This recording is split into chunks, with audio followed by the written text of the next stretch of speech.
Good morning, everybody. It's Tuesday, February 18th, 5:24 a.m. Central Time. Grain markets are mixed this morning following a long holiday weekend. March corn futures up 1.5 at 497 3/4. March soybeans down 3.25 at 1032 3/4. March Chicago wheat down 3 3/4 at 596 1/4. March Kansas City wheat down 5.25 at 616. March spring wheat down 3.25 at 630 1/4. We had some USDA news out last week. Let's start there. So, Brooke Rollins was confirmed as U.S. Secretary of Agriculture last week. Rollins was confirmed on Thursday by a resounding 72 to 28 vote in the Senate. During her confirmation hearing, Rollins said she would work to speed up disaster farm aid payments and also address animal diseases. When asked about retaliatory tariffs, Rollins said the agency would offer extra payments to cover losses and also fight for fairness in the ag industry. On Friday, Rollins said the Department of Government Efficiency, also known as DOGE, has been reviewing the agency for the past few weeks. She supports the department's efforts to reduce costs and believes these actions will help improve the USDA. Okay, let's go back to Rollins first, and then we'll do Doge. She had this kind of 7-point plan for her first day, and it included these items. The first one was to issue a memorandum to rescind all diversity, equity, inclusion, and accessibility programs and celebrations at USDA. She also sent a letter to the nation's governors outlining her vision for the department and invited them to participate in a new Laboratories for Innovation initiative. She sent a notice to state leaders encouraging them to participate in pilot programs to reform the food stamp program. She convened a briefing on avian flu and reviewed options for a comprehensive strategy to combat it and lower the price of eggs. She delivered a video message and a letter of gratitude to U.S. Forest Service firefighters in California. She reviewed and implemented findings from DOGE to optimize USDA workforce and stop wasteful spending. She also had some media availability. So let's go to Doge. There's now a Doge USDA account, and apparently you're supposed to DM the Doge USDA account if you are aware of abuse and fraud and things along those lines.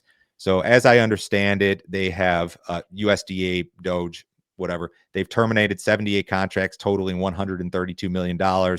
They've also laid off thousands of employees. A lot of them were probationary, meaning they've been on for less than 2 years, I believe.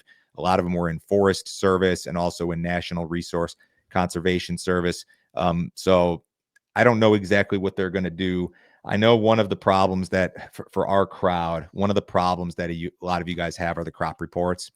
And I just don't know if that's where they're going to look to cut spending. This is a pie graph from the Ag Senate Committee GOP. And, you know, most of their budget, most of USDA's budget is nutrition or food stamps. Here's a statistic for you. The people who put together the crop reports, like how big was last year's corn crop, that's NASS. It's the National Agricultural Statistics Service. They have a proposed budget of $210 million. The total USDA budget is $213 billion with a B dollars. That means that NASS's budget, the people who put together the crop reports, their budget constitutes roughly 0.1% of USDA's total budget. So if you're looking for some like removal of USDA reports from the program, and you think they're gonna change the way that they do it or get rid of them, I don't know that that's where we're gonna look. My fear here is that I think people think that there is some waste at USDA, but my fear is that maybe some of the wrong stuff or wrong stuff as it relates to you guys gets cut.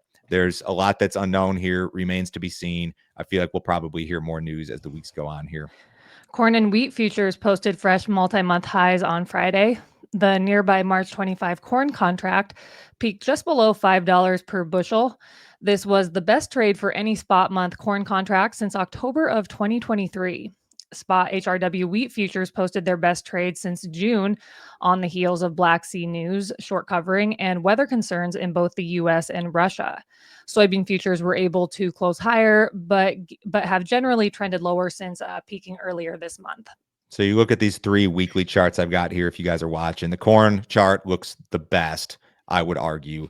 Highest trade since October of 2023 for a spot month contract. Still unable to bust through that $5 mark. We may be through there by the time some of you guys watch this. We're only a couple cents away here early this morning. HRW wheat and all the wheat contracts really have acted much better. Friday was a big day. We had some Black Sea news that we'll get to in a second. Soybeans have been kind of the one that has struggled here. I think you've got probably what I would call some Brazilian harvest pressure. They're basically smack dab in the middle of harvest. And there's a lot of new supplies coming online that are going to be exported. It's not like this is anything shocking or groundbreaking. I've talked in the past about how burdensome the global supply and demand situation is, but it's news that everybody's been aware of for months and months and months. So that doesn't mean that we have to go lower, but that's probably the reason why the soybean market has been weak relative to wheat and corn. Let's get to this Black Sea story. Ukraine and Europe are concerned about being excluded from President Trump's negotiations with Russia to end the war. U.S. officials will meet with Russian leaders in Saudi Arabia today to discuss an end to the war in Ukraine and also to improve relations. It remains uncertain whether Ukrainian and European officials will be involved in the discussions. Trump did say that Ukrainian President Volodymyr Zelensky would be involved in negotiations. Zelensky stated that Ukraine won't accept any U.S.-Russia deal if it isn't included in the talks. Meanwhile, on Friday, a drone with a warhead struck the outer shell of Ukraine's Chernobyl nuclear plant. Kiev, of course, is blaming Russia for the attack, but the Kremlin has denied any involvement.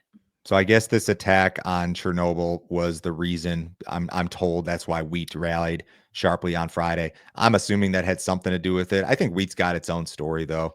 The global supply and demand situation is fairly tight relative to the last few years. We've got potential weather problems in Russia. The crop was not in ideal condition when it went into dormancy, and they've had some issues with cold temperatures. We've had some freezes of our own here in the United States. So I think wheat has finally started to catch up with corn, at least because it acted very poorly relative to corn for a while. We'll see if that can continue this week. The Black Sea is a big deal. Of course, I threw this in because they're such big exporters. Russia and Ukraine combined projected to account for 29% of all global wheat exports this year. So if you guys have not checked out our premium content, you sure need to do so. Joe, can you tell me about some of our premium videos from last week? We had a cool video on Friday. Ryan Moe, who is our newest contributor, was in Brazil. He's got a group of his customers in Brazil, and they're doing kind of a tour and answered a lot of questions about Brazilian agriculture, everything from logistics to currency implications. There's a lot of things going on in Brazil that aren't going on in the United States. There's a lot of differences between farming there and farming here. There's a lot of similarities as well. Shay was on with me on Thursday, and we did the third part of his young farmer video survey. So we did a survey of our young farmer crowd, which was, again, people under the age of 35. And we ran through the highlighted questions and answers in the video. And then Shay made a PDF available with like 200 questions and his answers to the 200 questions. So it was very topical, everything from marketing to transition planning to land acquisition, things that our young farmer crowd was concerned about. It was absolutely fantastic stuff. If you guys want to see the premium stuff, go to standardgrain.com. You can sign up this morning. It's a $50 per month subscription. You'll get 2 emails per day from us. The 5 a.m. Central Time email, the Standard Grain Morning Update is the big one. It's got all of our headlines, all of our graphics, all of my cash grain marketing recommendations, our 6 most recent premium videos. The midday blast goes out at 10 a.m. Central Time. That's that day's video. And, there's no other fee, no other obligation here. We're never going to call you. We don't want to really talk to you. We'll talk to you via text and email if you want to chat. Super easy to sign up. Check that deal out this morning, guys. Last week, bipartisan legislation was introduced to allow nationwide year-round sales of E15. The Nationwide Consumer and Fuel Retailer Choice Act, which was originally introduced back in 2023, was reintroduced in both the House and Senate on Thursday. The legislation aims to remove inconsistent regulations that limit the availability of E15 in certain parts of the U.S. If approved, the measure would likely override a request approved by the Biden administration to expand E15 sales in the Midwest later this year. The American Petroleum Institute, an oil trade group that has occasionally opposed the biofuel industry, supports the legislation. The group stated that the legislation would ensure reliable access to everyday fuels and remove confusing state regulations. Year-round E15 is always a nice headline. I know they had it in that original CR and then it was removed. Still, if you end up with this thing going through, year-round E15 is unlikely to result in any major ethanol demand increase. You got to remember that E15 requires new pumps and new tanks because it's more corrosive than regular gasoline, and only like 2.5% of U.S. gas stations are equipped to handle it. So if you're going to transition to a year-round nationwide E15 and you really want it to work, it's like a decade-long proposition. It's not something that's going to change demand for corn ethanol overnight. whatever you gain there, you'll probably lose in exports. It'll probably be a wash. That would be my guess. It's a nice headline. It's nice to see, and you'd like to push in that direction, but it's not a short-term demand fix for anything. The funds trimmed their net long position in the corn and soybean markets last week. CFTC released weekly commitment of traders data on Friday. During the week ending Tuesday, February 11th, large money managers were net sellers of 35,000 corn contracts and 31,000 soybean contracts. The funds were net buyers of 8,000 contracts of SRW wheat on the week. So the fund position in corn is probably still pretty large. In real time, it's 350 to 360 to the long side. In soybeans, you've seen the funds cut their net long position in half for the most part. It was up to 80 or 90,000 at one point, I think. It's down to 42. Still short SRW wheat. When you look at corn, this is still a massive fund net long, and a lot of that has been allowed because the farmers sold into it. So what's happened here the last few months? The funds have been buying. The farmer's been selling. The producer, merchant, processor category is very heavily short the market. If you guys want to know what happens when the funds get long 300,000 contracts of corn, we had a great premium video about that a few weeks ago. If you're a newer subscriber or you sign up this morning and you want to see this, just let me know. The pace of Brazil's soybean harvest continues to lag behind last year. According to well-followed private group Ag Rural, as of last Thursday, 23% of the crop had been harvested, up 8% from the prior week. During the same week last year, 32% of the crop was harvested. The delay in harvest has inhibited planting of Brazil's second corn crop. Hot and dry weather has also hindered planting in some areas.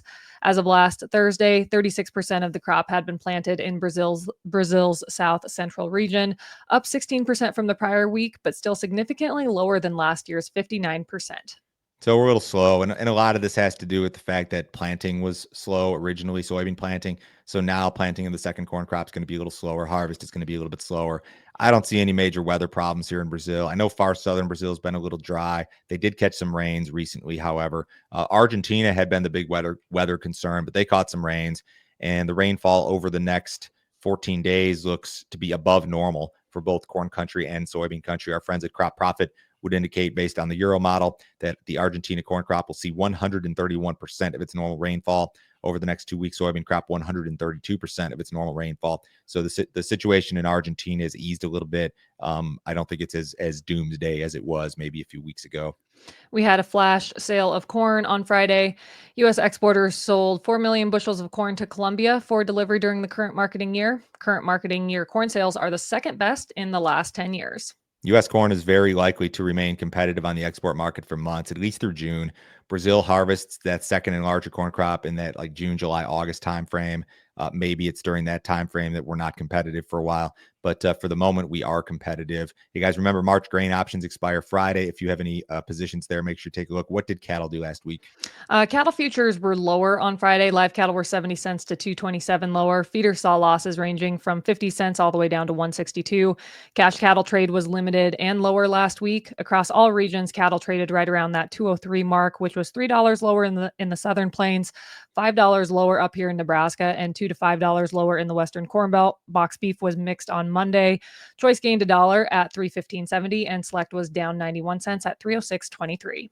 U.S. dollars up a little bit this morning. The stocks are higher. The S&P's up 20 points. The Dow Jones up 60. Bonds off a little bit. Gold's up 23 bucks. Crude oil is up 71 cents in the March WTI at 71.45.